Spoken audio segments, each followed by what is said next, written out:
Glória a Deus por estarmos ainda aqui distantes fisicamente, mas unidos nessa noite para ouvirmos aquilo que o Senhor tem para nos falar. Deus já nos falou através dos louvores, através dos momentos que tivemos aqui de oração, e vamos continuar buscando a presença do nosso Deus. É uma experiência bem diferente essa nossa experiência de estar pregando para a igreja vazia.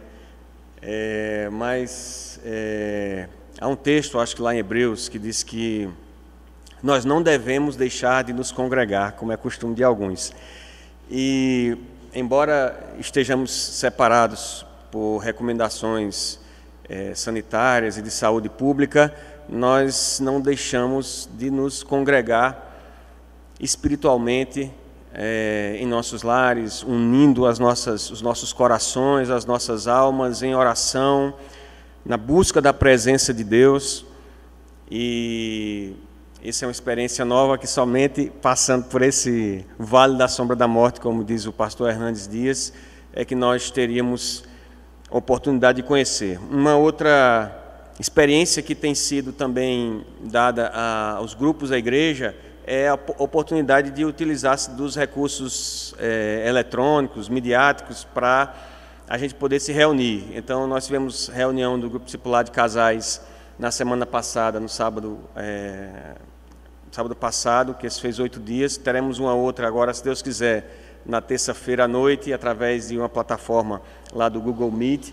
E graças a Deus por isso. Nós nunca estaríamos usando essas ferramentas que podem alcançar mais pessoas. E Ana, que está lá na Inglaterra, ela participou da reunião conosco, e nós nunca poderíamos ter essa oportunidade se de repente a gente não tivesse passando por essa dificuldade. E uma outra questão muito interessante também é que ninguém pode reclamar do horário do tempo da pregação, porque está todo mundo em casa, bem acomodado no sofá. Então, graças a Deus, hoje a gente não tem limite de tempo para pregar. Mas eu gostaria de convidar você que está em casa, você que está nos assistindo através do canal da Igreja Presbiteriana, a abrir a sua Bíblia no livro do profeta Abacuque, no capítulo 1. Nós vamos ler vários textos, se Deus quiser. O pessoal da mídia vai estar nos ajudando com alguns textos que nós vamos estar lendo durante a nossa meditação hoje aqui na Palavra do Senhor. Mas eu gostaria de iniciar lendo a primeira parte desse versículo 2 do livro do profeta Abacuque, capítulo 1, versículo 2. Diz assim: Até quando, Senhor, clamarei eu e tu não me escutarás? Só isso. Até quando, Senhor, clamarei eu e tu não me escutarás? Vamos ter mais uma palavra de oração? Senhor, nosso Deus e Pai amado, nós te agradecemos por todas as bênçãos que o Senhor tem derramado sobre nós, Senhor. Todos os benefícios que tem nos alcançado. Ó Deus, temos vivido dias difíceis, Senhor, é bem verdade. Temos vivido dias de muita inquietação, de muita ansiedade, de desespero, de desencontro de informações. Ó Deus, temos vivido dias maus. Ó Deus, mas fortalece o nosso espírito, Senhor, fortalece o nosso coração, para que, em chegando o dia mau, possamos enfrentá-lo com fé, com esperança, com ousadia, submissos à Tua soberana vontade, Senhor. Cativos, inteiramente cativos à Tua graça, ao Teu favor.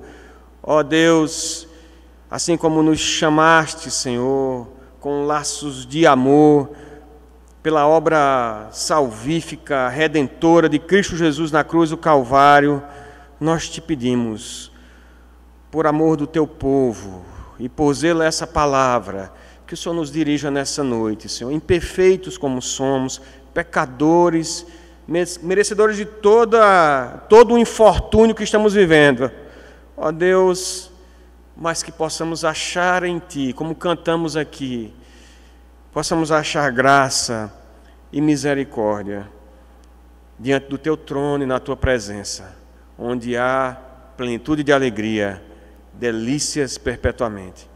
Ó Deus, e aonde a tua palavra está sendo ministrada agora, Senhor, também através da internet, aonde, ó Deus, o teu povo está em casa, no culto doméstico, nas suas orações, reunidos em torno da tua palavra. Ó Deus, fortalece o coração da tua igreja, fortalece o coração do teu povo, Senhor, e fala ao nosso coração, porque cremos que isso é possível, cremos que o Senhor é poderoso para fazê-lo, apesar de nós, mas por causa dos méritos de Cristo Jesus e da cruz de Cristo Jesus, do sangue precioso e bendito derramado em nosso favor, nós te pedimos, em nome de Jesus. Fala conosco, continua nos abençoando no restante desse culto, em nome de Jesus. Amém.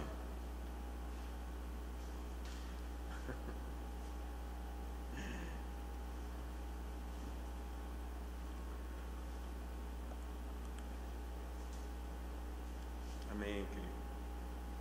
Os irmãos percebam que a igreja está tendo todo um cuidado relativo a essa questão que nós estamos enfrentando, né? Então, apesar de estarmos aqui participando desse culto, mas nós todos aqui estamos tentando observar um distanciamento, né? Na Inglaterra chamam isso de distância social, e a gente está procurando. Eu estou aqui, eu estou há 20 e poucos dias sem o convívio dos irmãos aqui da igreja, né? Viajei um período e cheguei, fiquei de quarentena, fiquei logo isolado, e sexta-feira fez 14 dias que eu tinha chegado, que eu passei esses 10 dias fora. Então eu cheguei doido para dar um abraço nos irmãos assim, e eu vi André lá no sonho, eu não pude nem apertar a mão dele, a gente se falou de longe, vi Érico, o pastor Érico aqui, pastor Flávio, e a gente se fala assim, ó, é o cumprimento do cotovelo à distância. O cumprimento do cotovelo, a paz do Senhor à distância. Temos cuidado aqui, ouvir os irmãos, cada um no seu microfone, para evitar a possibilidade de contágio com as gotículas de saliva. Eu trouxe meu álcool em gel aqui no bolso. Então, os irmãos podem ficar tranquilos que nós estamos reunidos, apesar do governo ter declarado que a atividade eclesiástica, a atividade das igrejas é uma atividade considerada essencial. Nós cremos que sim, mas percebemos que o momento é um momento de cautela, e que há de se esperar, aguardar mais um pouco para conservarmos esse isolamento geral que nós estamos tendo, deve estar aglomerações, para que a gente possa estar reunido com maior tranquilidade, especialmente com o cuidado daqueles que têm mais problemas de saúde, os idosos, os grupos de risco. Mas o texto que nós lemos, a igreja que tem a familiaridade com ele, porque nós estudamos Abacuque, agora há pouco tempo nós estivemos estudando o livro do profeta Abacuque. E o livro do profeta Abacuque, ele tem uma temática muito interessante, que ele fala da destruição da Judéia, da destruição de Jerusalém, e por causa dos pecados do povo, por causa da maldade do povo, por causa da corrupção do povo. E então o profeta clama ao Senhor, antes mesmo que aconteça essa destruição, antes mesmo do cativeiro babilônico, o profeta, ele clama ao Senhor para que algo aconteça, porque a corrupção estava desenfreada, havia violência demais entre o povo, e a situação era insustentável, e Deus traz uma palavra de que Deus iria realmente trazer juízo sobre aquele povo, iria enviar uma nação mais poderosa, mais cruel do que eles já pensariam, mais cruel do que os assírios, de quem eles tinham tanto medo na época, e essa nação viria e tomaria e destruiria a cidade de Jerusalém e levaria os cativos ali, o povo. E Deus traz, através do profeta, não somente esse alerta ao povo, mas traz também uma palavra de encorajamento, uma palavra de consolo. E há uma pergunta aqui que eu acho que é oportuna para os nossos dias. O profeta, ele começa esse livro, esse livro inspirado pelo Espírito Santo, com uma oração, e ele pergunta: até quando, Senhor? Até quando, Senhor, eu clamarei e não me escutarás? Gritar-te-ei violência e não salvarás. E essa pergunta, até quando, é muito oportuna hoje, porque está todo mundo perguntando isso. Até quando vai esse negócio dessa pandemia? Quantos meses isso vai durar? Até quando é que eu vou suportar isolamento? Quanto tempo eu vou ter que ficar em casa? Até quando, Senhor? Até quando é que eu vou conseguir pagar as contas? Até quando é que eu vou conseguir suportar essa situação econômica com a atividade de comércio, de indústria dificultada por toda essa situação de saúde pública? E a gente chega diante do Senhor muitas vezes em nossas orações e pergunta exatamente isso que o profeta está perguntando. Até quando, Senhor? Até quando? Esse até quando de Abacuque era em relação, de fato, à imoralidade e à violência que campeava o povo, e a iniquidade e a opressão, a injustiça, a impunidade, a corrupção, a impiedade faziam com que o justo clamasse ao Senhor, se constrangesse diante de Deus e se perturbasse e buscasse ao Senhor. Então eu gostaria de trazer, diante dessa pergunta, quatro ensinos que nós podemos aprender acerca do até quando que nós trazemos diante de Deus. Primeiro, é que o até quando, muitas vezes, surge de nossa tentativa de tentar se justificar diante de Deus. O até quando é uma tentativa de nos justificarmos diante de Deus e achar que não é justo Deus fazer o que Ele está fazendo, porque, afinal de contas, a gente não merece passar por esse sofrimento que está passando. E o profeta possivelmente também está pensando parecido com isso. Mas eu estou aqui, estou buscando a Deus, eu sou fiel, mas até quando eu vou ver tanta desgraça acontecendo? Um exemplo importante para nós entendermos essa situação da autojustificação do homem é o exemplo de Jó. Se tem uma pessoa na Bíblia que pudesse contestar Deus pelo que Deus estava fazendo, se Deus estava sendo justo na forma como Ele estava julgando, se tem uma pessoa que podia contestar Deus, essa pessoa era Jó. Porque o próprio Deus havia declarado que Jó era justo. Diz a palavra do Senhor lá em Jó, capítulo 1, que quando os filhos dos homens vieram diante de Deus para apresentar a sua oferta, o diabo estava entre eles e Deus fala para Satanás assim: você tem visto o meu servo Jó? Porque não há ninguém tão justo na terra como ele.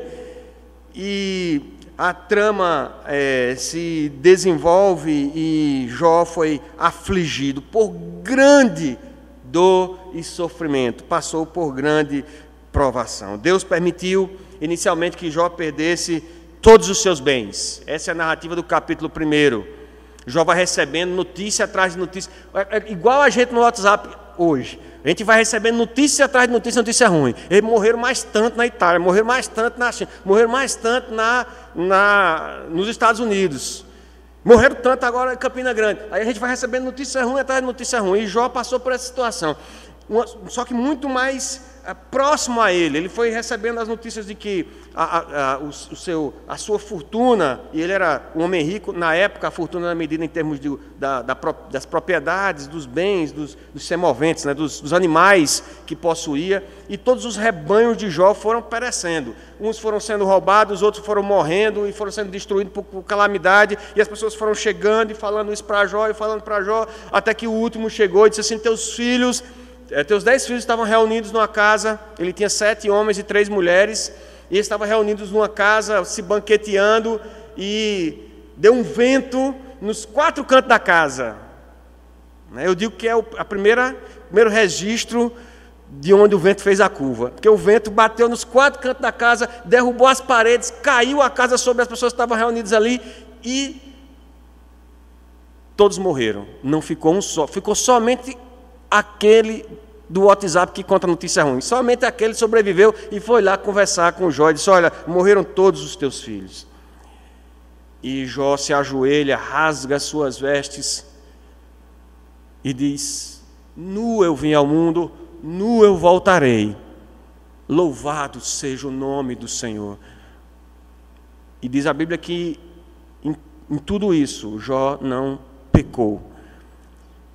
Mas isso não foi suficiente. O capítulo 2 continua narrando a história de Jó, e o diabo diz, não, o homem dará tudo pela sua vida, pela sua saúde, e Deus permitiu a Satanás que tocasse na saúde de Jó, e Jó ficou repleto de chaga, da cabeça até os pés, e era um estado de indignidade humana tão temerário, tão terrível, que os seus amigos que foram visitá-lo não reconheceram ele ali, sentado, raspando as feridas com um caco, diz a Bíblia, e passaram dias em silêncio, só vendo o sofrimento daquele homem.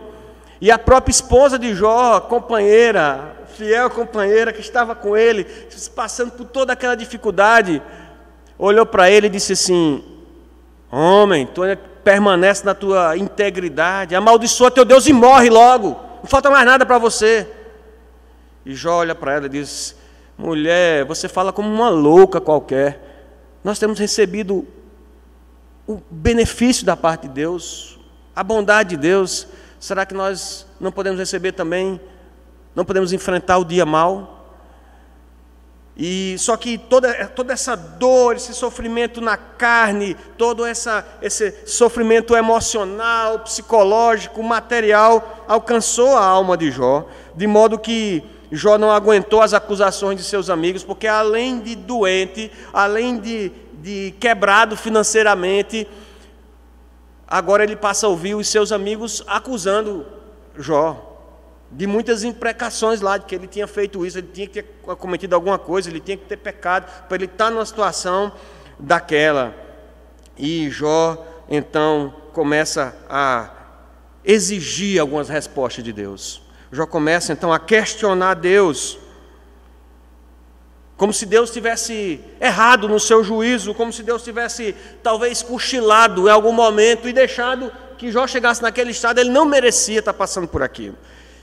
E chega um momento em que, a partir do capítulo 39 especialmente, que Deus responde Jó. Deus não responde Jó com afirmações, Deus não responde as perguntas de Jó, Deus responde Jó com outras perguntas. Deus começa a fazer perguntas para Jó. Ô Jó, onde é que você estava quando eu lancei os fundamentos da terra? Jó, onde é que você estava quando eu medi a terra, quando eu criei tudo isso? Onde é que você estava quando eu coloquei limites no mar para ele não ultrapassar? Onde é que você estava quando eu coloquei limites na alvorada, na madrugada? Onde é que você estava, Jó, quando eu estabeleci luz e trevas e coloquei um lugar para cada um deles, um caminho para a morada da luz e um lugar para as trevas?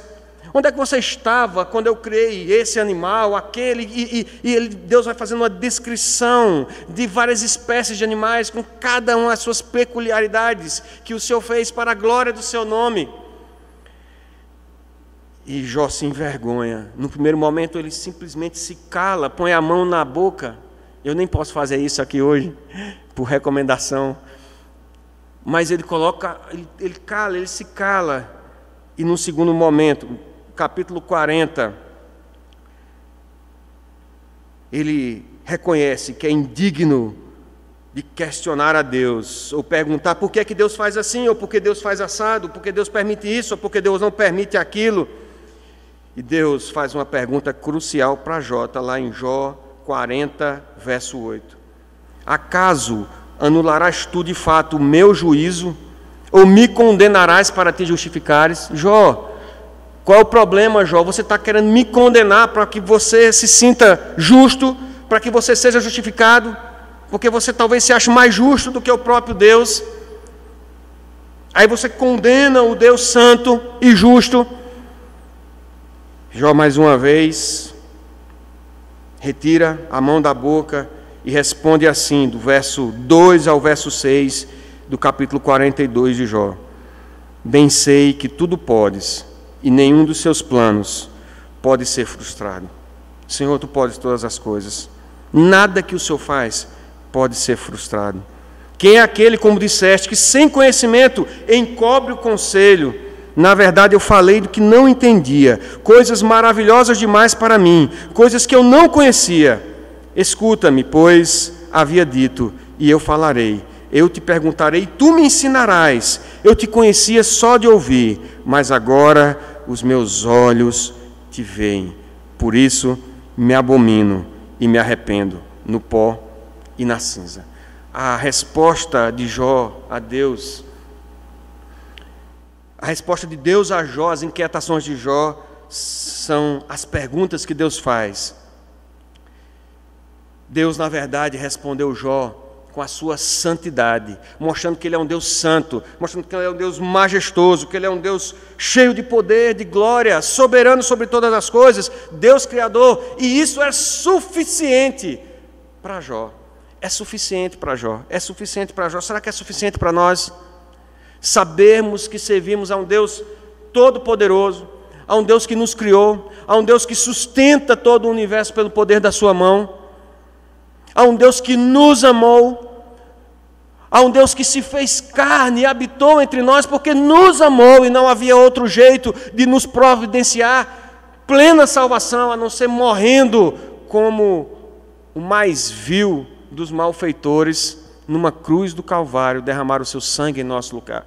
Será que isso é suficiente? A glória de Deus, o amor de Deus, a sua majestade, o seu poder foi suficiente para Jó.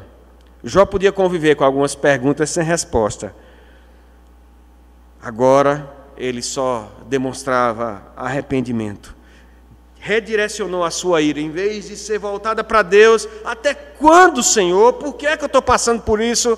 Por que é que eu estou com esse sofrimento? Por que é que eu perdi os meus bens? Por que é que eu perdi a minha família?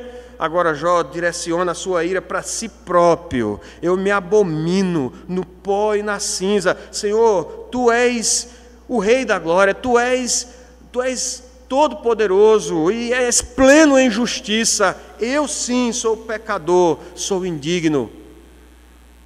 Isso foi suficiente para Jó. Em segundo lugar, meus irmãos,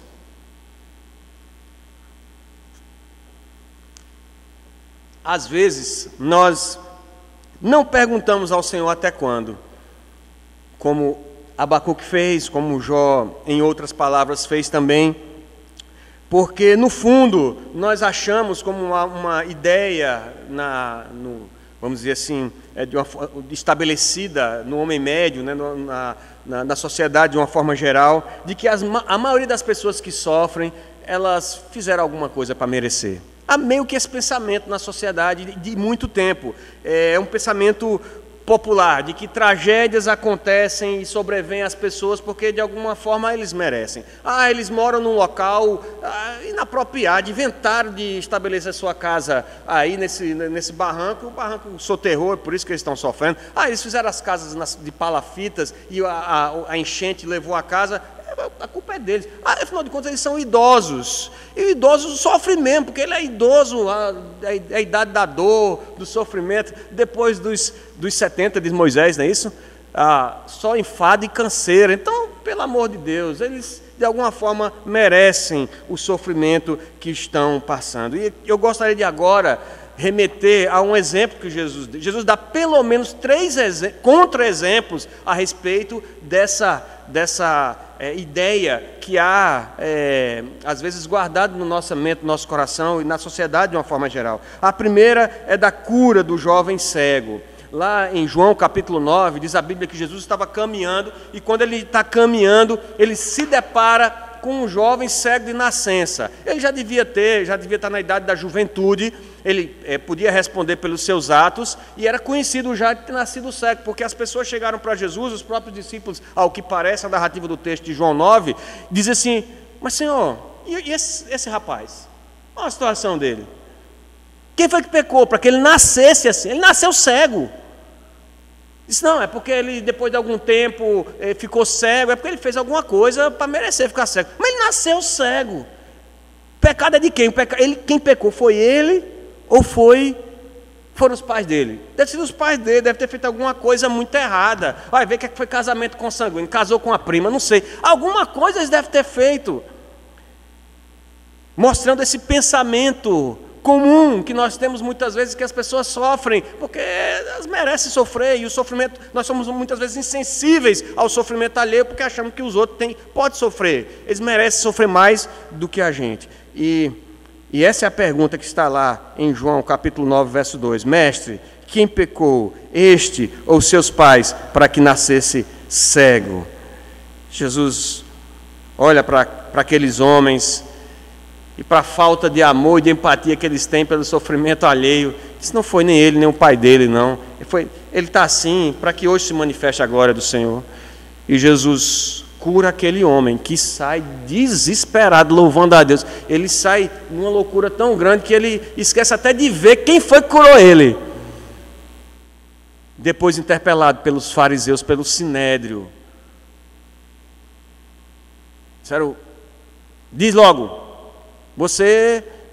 quem foi que te curou? Quem foi esse cidadão aí que te curou, que está fazendo esses milagres aí? Ele disse, rapaz, eu não sei não. Mas o que eu sei é que Deus ouve a santos, e não pecadores. E os fariseus expulsam ele dali, porque aquele cego, que era cego, que agora está vendo, quer ensinar lição de moral para os fariseus. Depois ele se encontra com Jesus. E adora ao Senhor, se ajoelha aos pés do Senhor, louvando a Deus pelo que Deus tem feito. Ele podia ter reclamado, sei lá, pelos 20, 25 anos, 30 anos que ele passou cego, mas para ele era suficiente ter sido alvo da graça e do amor do Senhor naquele momento. Esse é um contra-exemplo para essa ideia de que nós achamos que as pessoas merecem sofrer realmente, os outros merecem sofrer mais do que nós. Um segundo exemplo está lá em Lucas, capítulo 13, verso 1 a 4, um texto, vamos dizer assim, um pouco obscuro da palavra do Senhor, que fala a respeito de uma situação em que o Pilatos misturou o sangue de alguns galileus com a oferta que era trazida, e a morte de 18 pessoas, sobre as quais desabou a torre de Siloé. E o texto diz assim, versículo 1 a 4, esses outros dois exemplos, diz assim, naquela mesma ocasião, chegando alguns, falavam a Jesus a respeito dos galileus, cujo sangue Pilatos misturara com os sacrifícios que os mesmos realizavam. Ele, porém, lhes disse, pensais que esses galileus eram mais pecadores do que todos os outros galileus por terem padecido estas coisas? Não eram, eu vos afirmo. Se, porém, não vos arrependerdes, todos igualmente perecereis. Ou cuidais que aqueles 18 sobre os quais desabou a torre de Siloé e os matou, eram mais culpados do que os outros habitantes de Jerusalém? Não eram, eu vos afirmo. Mas se não vos arrependerdes, todos igualmente perecereis. Veja, esses dois fatos, a Bíblia não traz mais detalhes sobre o que aconteceu, e nem os historiadores, Joséfo, os historiadores do primeiro século, falam a respeito disso, mas foi algo que aconteceu, que Pilatos prendeu alguns homens e pegou o sangue deles e misturou com a oferta que eles estavam trazendo. E uma outra situação em que talvez alguns homens e mulheres ali estavam passando ou trabalhando na construção de uma torre, e a torre caiu sobre eles e matou 18 pessoas. E é algo chocante você saber disso. Como é chocante você escutar a quantidade de mortes que acontece por causa de uma coisa tão insignificante e ridiculamente simples como é um vírus. E Jesus está dizendo, vocês estão nessa situação, conformados com a morte, com essa quantidade de morte de pessoas que padeceram, que sofreram desse modo, porque vocês acham que vocês são mais justos que eles? Porque não tinha gente mais pecadora do que eles para morrer? Aí eles, não, eles morreram mesmo porque mereciam. Eles não eram. Mas eu digo uma coisa para vocês, se vocês não se arrependerem, vocês também conhecerão a perdição.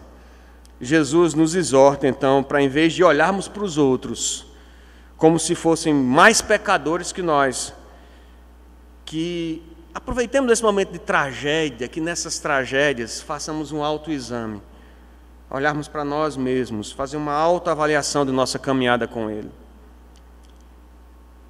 Se fizermos isso, nós veremos que nós estamos tão sujeitos ao infortúnio como qualquer outra pessoa, porque nós somos tão pecadores como qualquer outro.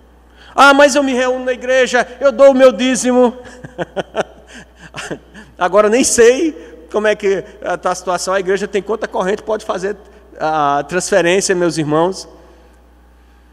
Não deixem de cooperar com o trabalho do Senhor não para, nós temos os nossos compromissos também, abrindo esse parênteses aqui. Mas muitas vezes a gente acha que porque faz isso ou aquilo, a gente não é tão pecador, a gente não merece o infortúnio como as demais pessoas aí que estão sofrendo ou padecendo esse problema. Esse pessoal da Itália, o pessoal lá da Espanha, dos Estados Unidos, é um pessoal muito materialista. E a gente acha que sempre encontra uma desculpa para achar que os outros merecem mais infortúnio do que nós mesmos, mais sofrimento do que nós mesmos. Jesus diz, olha, se vocês não se arrependerem, do mesmo modo, vocês perecerão. Não, aproveite esse momento de calamidade para olhar para o seu coração, para avaliar como tem andado a sua vida com Cristo. Você diz que é cristão, você diz que conhece a Cristo, você comemora Natal e até mesmo a Páscoa e talvez até outras festas religiosas.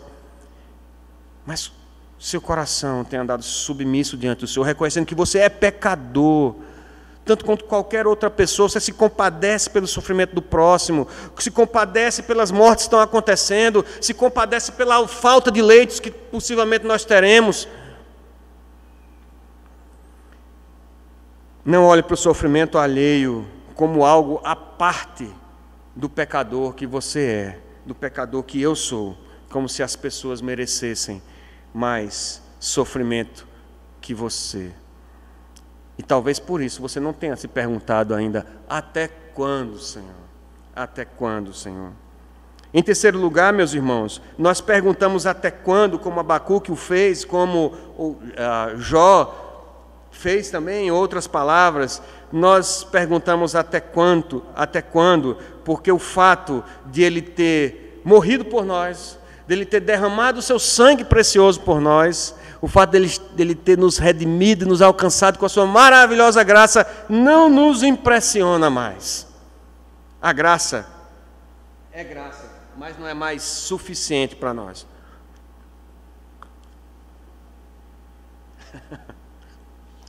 Nós nos acostumamos com a misericórdia de Deus. Na meditação que a gente postou na reunião de oração, para a reunião de oração, eu falei um pouco sobre isso.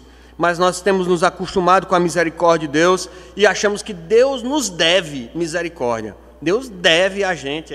Ele não pode faltar com essa misericórdia de jeito nenhum. Ele está vinculado a agir com misericórdia para conosco. Nós sabemos que nós somos pecadores, mas afinal de contas nós não somos tão maus assim.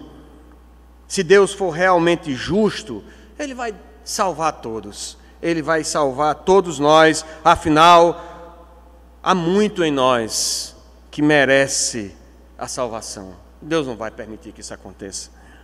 Lê do engano, meus irmãos. Eu estou lendo um livro, terminando, quase ler, um livro do Sproul, R.C. Sproul, professor de teologia, pastor, falecido agora, acho que há 1 ano atrás, 2 anos, um livro que fala sobre a santidade de Deus.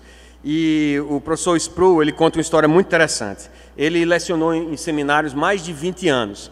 E ele conta que numa de suas turmas de primeiro ano, ele lecionava o Antigo Testamento nessa turma. E ele pegou 250 alunos.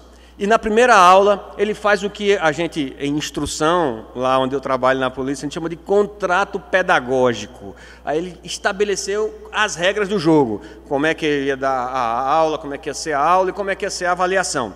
E o professor Sproul, então, disse que expôs isso, disse, olha, nós temos 3 meses de aula. Então, dia 30 de setembro, nós teremos um primeiro exame, que é uma dissertação que vocês vão trazer. Na 30 de outubro, uma segunda dissertação sobre um outro tema, e dia 30 de novembro, uma terceira dissertação. Todas elas têm que ser entregues até meio-dia dessa data, impreterivelmente. E não há prorrogação, exceto se você estiver hospitalizado ou teve algum caso de morte naquele dia da família e você não pôde estar presente. Mas, se você não trouxer a dissertação, a sua nota será F, o conceito F, que é um conceito mínimo, e então estaria reprovado naquele estágio, vamos dizer assim. E ele disse que começaram as aulas, e quando foi chegando a primeira avaliação, dia 30 de setembro, ele chegou em sala de aula, e dos 250 alunos, 225 trouxeram a dissertação e 25 não haviam trazido. E eles começaram a falar: professor, nós estávamos lá contritos, cheios de remorso porque não tinham conseguido, e pediram ao professor uma segunda chance, não tinham administrado bem o tempo. Professor, não nos ajude, professor. E ele, por misericórdia e compaixão, acedeu à pressão dos 25 alunos e permitiu, não deu o F para os alunos, permitiu que eles entregassem com um pouco mais de dilatação de prazo. Chegou a segunda avaliação, dia 31 de outubro, dos 250 alunos, apenas 200 entregaram a dissertação. 50, não há 20, na primeira foram 25, na segunda foram 50. 50 não entregaram a dissertação e ele, antes de colocar o F, os alunos disseram: professor, é que foi a semana aqui dos jogos, aluno nunca usa essas desculpas, né? A semana de prova está muito tumultuado, não deu para a gente fazer, por favor. Estavam lá quase chorando aos pés do professor, pedindo uma segunda chance, demonstrando contrição. E o professor mais uma vez se compadeceu. O professor Spru dilatou o prazo, não deu F a eles. Chegou então e avisou: nós teremos na terceira avaliação não há prorrogação de prazo. Nós temos o prazo, dia 30 de novembro, quero todas as dissertações na minha mesa até meio-dia. Chegou o dia 30 de novembro, o que aconteceu? Dos 250 alunos, apenas 150 dissertações sobre a mesa. 100 dissertações faltaram. E os alunos entraram em sala, diz o professor, narrando nesse livro, entraram muito despreocupados. Não vai acontecer nada não, a gente já duas vezes já conseguiu dilatar o prazo e tal, e sentaram, e o professor Spru então pega o diário de classe e começa a chamada. Johnson, e o Johnson responde: presente. Dissertação eu trouxe? Ele disse: não. Ele disse: F. O próximo: fulano, trouxe a dissertação? Não. F. E foi chamando, e aí houve um tumulto dentro da sala de aula. Você pode imaginar, né? Só faltou chamar o DCE, faltou chamar a central acadêmica, o controle acadêmico para resolver o problema. Confusão, e os alunos: absurdo, isso é um absurdo, como é que pode? Isso não é justo, isso não é justo. Todo mundo bradando que não era justo. E o professor Spru, eu fico imaginando, né? Que ele não parece uma pessoa muito afobada. Ele disse: realmente, você acha que não é justo? E o aluno disse: não, acho que não é justo. Ele disse: então, vamos fazer o que é justo.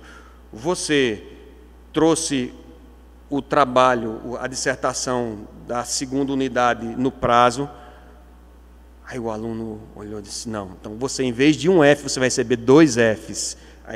Aí o aluno ficou calado. O próximo, e todo mundo foi ficando calado e foi ficando envergonhado, e até ficaram mais felizes em receber apenas um F do que receber 2 ou 3 Fs e ser reprovado na disciplina. E ele traz essa história para dizer que nós concluímos que Deus sempre vai agir, sempre vai se mostrar misericordioso conosco. E o passo seguinte, quando a gente se acostuma a receber misericórdia de Deus, é exigir que Deus haja de acordo com o que eu quero, de acordo com as minhas expectativas.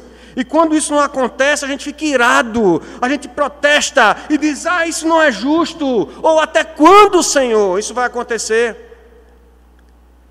Porque a gente está tão acostumado com a misericórdia de Deus, com a graça de Deus a cada manhã, fazer cair a chuva sobre justos e injustos, fazer nascer o dia e você acordar pela manhã, poder olhar para seus filhos e ver seus filhos bem, com saúde, você ter o que comer à sua mesa, ter um trabalho, ter amigos, família. Você está tão acostumado com isso que nem percebe o mover do poder de Deus para que todas essas coisas tenham concorrido para que a sua vida seja como ela é.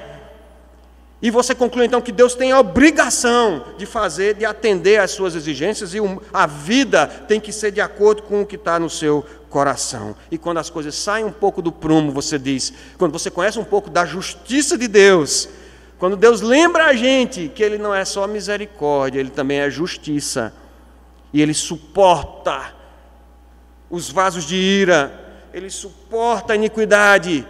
Mas quando em vez Ele estende a sua mão e revela a sua ira, Ele tem que lembrar para a gente que Ele é justiça também. Deixamos de nos impressionar com a misericórdia e com a graça de Deus. O que nos impressiona mesmo é a justiça de Deus. Quando Deus age revelando que Ele é um Deus justo e que Ele traz o infortúnio e que Ele permite a calamidade, porque Ele não pode compactuar com o pecado e que o mundo perece caminhando a passos largos para a sua destruição. Então nós lembramos que Deus é justiça, misericórdia e graça. Deus não me deve nada. Deus não deve nada a você. Deus não lhe deve coisa alguma. Ao contrário, eu devo tudo a Ele. Então, se Ele permitir que uma torre caia sobre a minha cabeça, ou permitir que um vírus nos acometa, eu não posso dizer que isso é injustiça de Deus, que Deus é injusto. Porque algumas pessoas, porque talvez eu pegue e alguma pessoa próxima a mim não vá pegar esse vírus, eu não posso dizer que Deus é injusto. Deus, nós temos muito na cabeça esse critério constitucional de isonomia, que todos têm que ser tratados de forma igual. Deus não está vinculado pela Constituição Federativa do Brasil. Deus não é obrigado a tratar todas as pessoas de forma igual, isso não faz Deus injusto. Ele é justo, e porque Ele é justo e a justiça dele vai além da justiça do homem, porque Ele é misericordioso, Ele pode agir de misericórdia com um e com o outro não. Nós não temos razão para nos queixar em relação a isso. A manifestação da sua misericórdia na vida do meu próximo não me dá direito de reclamá-la para mim. E há um texto tremendo lá de Êxodo, capítulo 33, verso 19, que Paulo repete lá em Romanos 9, 15 e 16, que fala sobre isso. E quando a gente fala sobre predestinação, a gente não tem como não falar sobre esse texto. E que Deus diz, olha, não depende de quem quer ou de quem corre, mas de usar Deus a sua misericórdia. Terei misericórdia de quem me aprouver ter misericórdia e compadecer-me-ei de quem me aprouver ter compaixão. O último até quando da noite.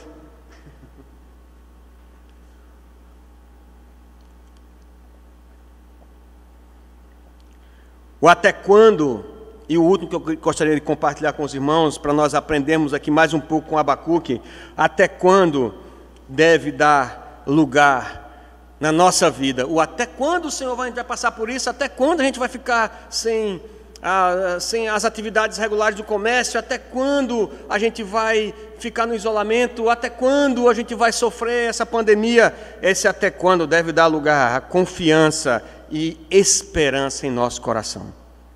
Vamos saltar do capítulo 1 para o capítulo 3 de Abacuque. O capítulo 3 é a oração final. Abacuque é um livro bem pequeno, em que o profeta chega diante de Deus e diz, Senhor, eu não aguento mais ver tanta corrupção, tanta imoralidade, tanta violência no meio do povo. Deus diz, olha Abacuque, fica tranquilo, eu já está nos meus decretos eternos o que eu vou fazer com Jerusalém e com Judá. E Abacuque diz, que bom, o que é? Senão eu vou mandar uma nação pior do que os assírios, e eles vão arrasar vocês e vão levar vocês cativos. E aí Abacuque leva um tombo e diz assim, mas como, Senhor? Como é que o Senhor que não suporta ver o sofrimento, o Senhor que não suporta ver a maldade, como é que o Senhor vai fazer isso? E Deus diz, eu sou Deus, eu controlo a história, eu sou soberano sobre todas as coisas. E Abacuque tem a visão da soberana, assim como Jó, Abacuque tem uma visão da soberana vontade de Deus, do poder de Deus agindo através da história para glorificar seu santo nome e revelar o seu propósito de salvação através de um povo. E no final, Abacuque ora, o que está registrado aí no capítulo 3 de Abacuque, diz a oração do profeta sobre a forma de canto. Essa oração começa com temor e com espanto, mas termina com triunfo e alegria. Diz assim a oração, tenho ouvido, ó Senhor, as tuas declarações e me sinto alarmado. Aviva a tua obra, Senhor, no decorrer dos anos, e no decurso dos anos, faze-a conhecida. Na tua ira, lembra-te da misericórdia. Apesar do sofrimento que o profeta está vendo por vir, a oração do profeta é para que Deus mantenha viva a sua obra no meio do seu povo. Meu irmão, você está em casa, nos assistindo, você está em isolamento, talvez você tenha mais de 60 anos e está em isolamento social, está louco para sair de casa. Eu ouvi um comentário que as irmãs da Igreja Central estavam desesperadas já, porque não aguentavam mais os maridos dentro de casa. Mais de uma semana já estava tudo louco. Meu Deus, o que é que eu faço? Que eles vão estar me aperreando demais. Mas você aí, talvez, está aí orando como profeta. Até quando? Até quando? Eu lhe convido a olhar para o Senhor e orar para Ele, pedir para que Deus avive a sua obra no meio do seu povo, para que apesar dessa calamidade que nos afastou, que nos deixou longe uns dos outros, que talvez tenha atrapalhado um pouco os trabalhos de edificação, de evangelização da igreja, que você ore para que a obra do Senhor permaneça viva. Aviva, Senhor, a tua obra no meio do seu povo. É através do culto doméstico que você está fazendo em casa. Talvez você nunca tenha tido a experiência de sentar com seus filhos, orar com eles, ou antes de dormir, ou durante o dia, separar um momento para ler um versículo da palavra do Senhor, para levar os seus pensamentos em adoração a Deus. E você tem essa oportunidade agora, porque você está em casa com eles, de dar o exemplo como pai, como sacerdote no seu lar, de conduzir a sua família em adoração e louvor a Deus. Peça para que o Senhor avive a sua... mas então eu não sei como fazer. Coloque os joelhos no chão, busque a Deus em oração, experimente fazer jejum. Você tem a oportunidade agora em meio à calamidade. Ore ao Senhor, avive a tua obra. Aviva, Senhor, no meio do seu povo, faze conhecida. Que bom, meus irmãos, seria se depois de tudo isso, quando nós nos reunimos de novo, nós sentíssemos um fervor diferente na igreja. Uma igreja que chega aqui, que louva, que faz a gente arrepiar e tremer as paredes. Porque a obra do Senhor foi avivada enquanto nós estávamos em casa, isolados, com o coração temeroso sobre o nosso futuro, mas buscando a presença de Deus em família, adorando a Deus em todo o tempo. O profeta então diz: aviva, Senhor, a tua obra no meio do seu povo. Lembra-te de nós com misericórdia. Na tua ira, Senhor, eu sei que é necessário, está dentro dos teus decretos. O Senhor estabeleceu esse tempo para juízo, para julgar todos nós pecadores, para nos ensinar, para converter o nosso coração. Mas lembra-te da tua misericórdia, Senhor. Na tua ira, lembra-te de nós com misericórdia. A resposta única, possível e provável do homem diante de um Deus santo é a adoração. E aí nós vemos os versículos 3 e seguintes, que o profeta começa a adorar a Deus. A sua glória cobre os céus e a terra se enche do seu louvor. O seu resplendor é como a luz, raios brilham da sua mão e ali está velado o seu poder. Adiante dele vai a peste e a pestilência segue os seus passos. Ele para e faz tremer a terra, olha e sacode as nações, esmigalham-se os montes primitivos, os outeiros eternos se abatem. Os caminhos de Deus são eternos, e essa é outra verdade que nós temos, é que tudo isso vai passar. Não sei se é 15 dias de isolamento total, horizontal, depois vai para vertical, depois diagonal, o isolamento que for. O que eu sei é que tudo vai passar, mas o caminho de Deus é eterno.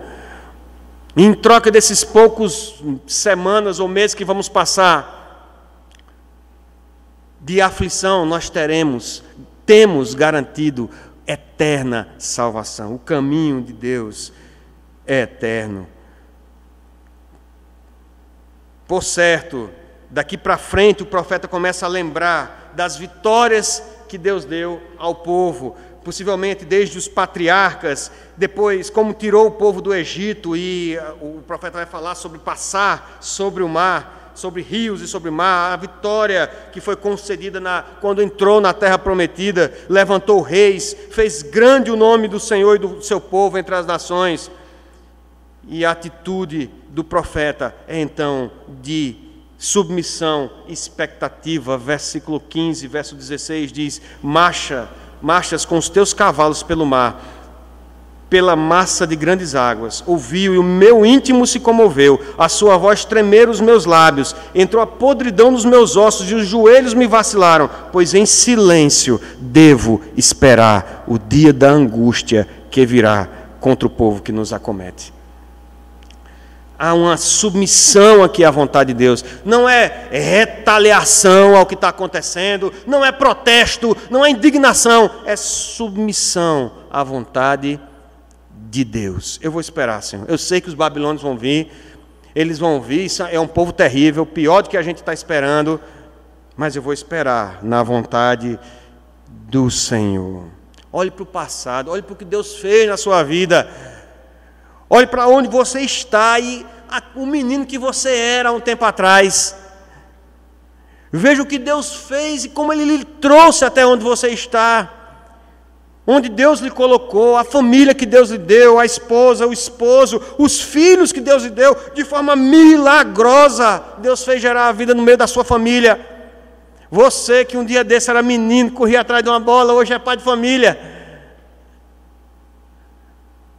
Veja como Deus lhe colocou no seu trabalho, como Deus lhe deu vitória sobre outras enfermidades, como Deus tem lhe abençoado muitas vezes no ministério. Olhe para o passado, não se desespere, espere na vontade do Senhor, se submeta à vontade do nosso Deus, e assim como Jó, diante da grandeza, da justiça e soberania de Deus, no coração de Abacuque, o desespero se transforma em louvor. E a gente vai louvar com aquele cântico que a gente cantou aqui. Ele me pôs nos lábios uma nova canção, um hino de louvor ao nosso Deus. Não sei se era isso que o pastor tinha separado para o final. É isso que acontece, é um coração que se submete à vontade de Deus. No meio da calamidade, está todo mundo perturbado, sem paz. Hoje pela manhã, Érico falou na escola dominical da paz de Deus, do shalom e da graça. É paz que invade o nosso coração, mas Itiel, é ausência de conflito? Não. É ausência de problema? Não. É a certeza que servimos a um Deus soberano e que todas as coisas concorrem para o bem daqueles que amam a Deus, dos que são chamados segundo o seu propósito. E esse bem não é um bem material, não é bem de saúde física, não tem nada a ver com isso. O bem é a finalidade do homem de glorificar a Deus, de revelar a grandeza, a majestade desse Deus. Então, o desespero se converte em alegria. Diz assim o final do louvor do profeta, versículo 17 do capítulo 3, diz assim: ainda que a figueira não floresça, nem haja fruto na vide, o produto da oliveira minta, e os campos não produzam mantimento, as ovelhas sejam arrebatadas do aprisco, e nos currais não haja gado, todavia eu me alegro no Senhor, exulto no Deus da minha salvação. Meus irmãos, nos termos de hoje, Abacuque oraria assim, ou eu e você oraríamos assim: ainda que o orçamento fique desequilibrado, ainda que o mercado de ações quebre, ainda que o preço dos alimentos suba, ainda que eu perca o emprego, ainda que meu comércio feche, ainda que haja luto na minha casa, ainda que eu veja o Covid-19 nos meus filhos, nos meus pais, na minha esposa, em mim, ainda que tudo isso aconteça, ainda que eu não me recupere da enfermidade, todavia eu exulto e me alegro no Deus da minha salvação. Ele é o Deus de toda justiça. De fato é rico em misericórdia, é verdade, mas Ele é Senhor. É Deus que nos providenciou a eterna salvação em Cristo Jesus. Ele é soberano, faz com que todas as coisas cooperem para o bem daqueles que amam a Deus, para manifestar a grandeza da sua glória, a sublimidade e majestade do seu plano eterno de salvação. Num dia, meus irmãos, no último e grande, glorioso dia do Senhor, nós vamos olhar para tudo isso e ver como Deus se revelou, poderoso, majestoso, e como tudo isso manifestou a sua grandeza e o seu poder. Algumas aplicações para nós encerrarmos.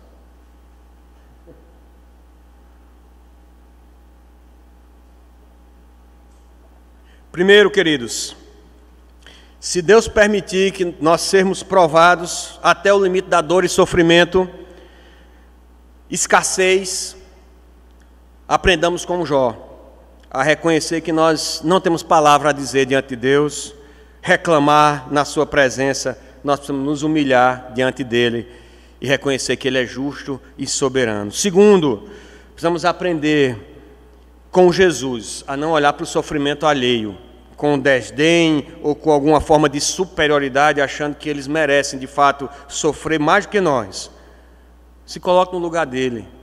Se puder participar de alguma campanha, se não tem como doar algum recurso para ajudar as pessoas que vão precisar, tem uma campanha, eu estava vendo esses dias, além de campanha de aquisição de leitos hospitalares, tem uma campanha de aquisição de material, aventais.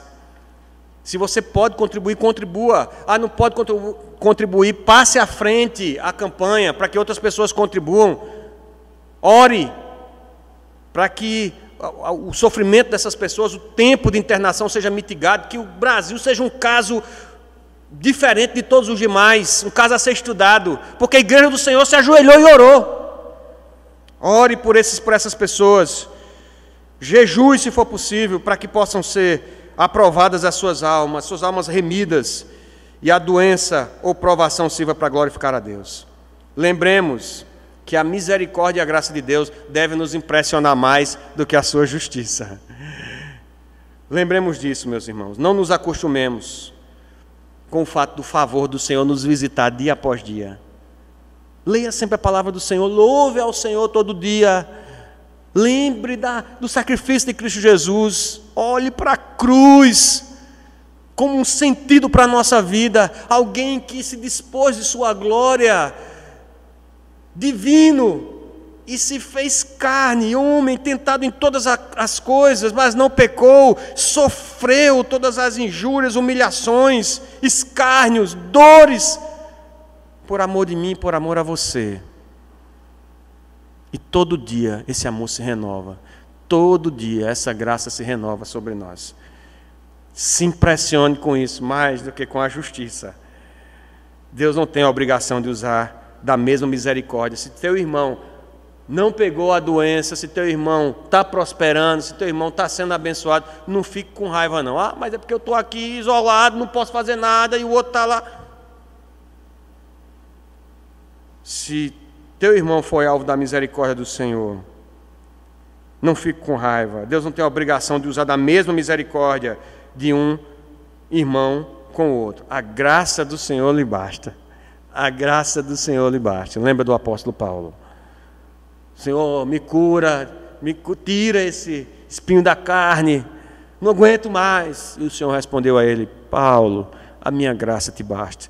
Mas Senhor, 3 vezes orou: tira esse espinho da carne, é mensageiro do diabo para me esbofetear esse negócio, está me perturbando.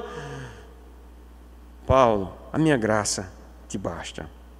A raiz de nossa luta contra um Deus santo reside no conflito entre a justiça dele e a nossa injustiça. Ele é sempre, Deus não pode ser injusto. Deus, ou ele é justo ou misericordioso. Injusto jamais ele é. Injusto somos nós. Uma pessoa injusta não deseja a companhia de um juiz justo, não é verdade? Justamente por causa das suas injustiças. Então, às vezes, nós queremos entrar em guerra com Deus somente para ser justificado. Dizer: não, Deus, o Senhor errou. O Senhor não devia fazer assim, não. Porque eu não mereço isso.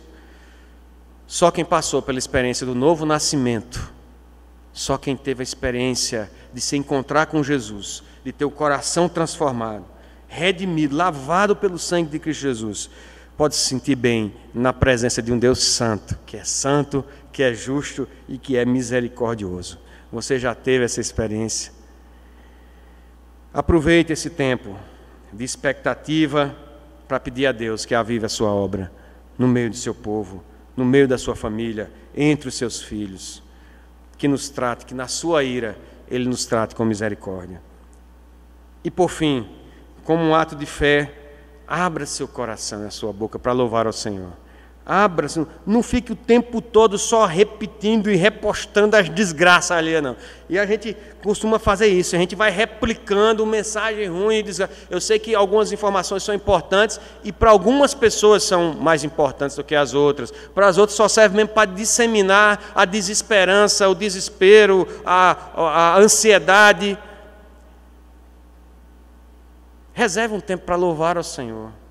Abra como profeta, começou a oração, começou a profecia: até quando, Senhor? Mas ele terminou dizendo: Senhor, todavia, ainda que falte tudo, ainda que tudo se acabe, ainda que eu adoeça, ainda que realmente eu perca tudo, eu todavia me alegro no Senhor, exulto no Deus da minha salvação.